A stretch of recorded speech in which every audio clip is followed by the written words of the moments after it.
մեր թշնամին Ադրբեջանը ուներ հզոր դաշնակիցներ, նրանց ցեղակիցներ Թուրքիան,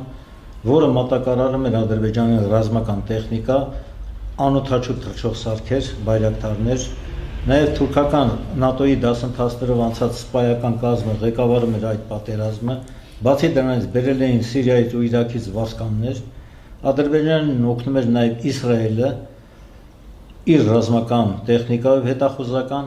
այդ թվում նաև Պակիստանը, որը մինչև օրս Հայաստանը չի ճանաչել որպես անկախ պետություն, իր ռազմական տեխնիկայով օգնում էր Ադրբեջանին,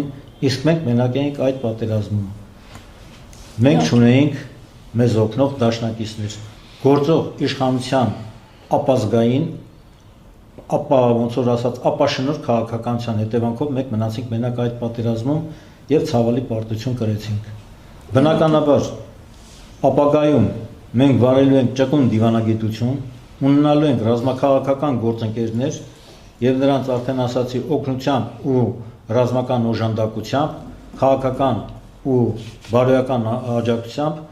ազատագրելու ենք, հաղթելու ենք Ադրբեջանին եւ ազատագրելու ենք Արցախը։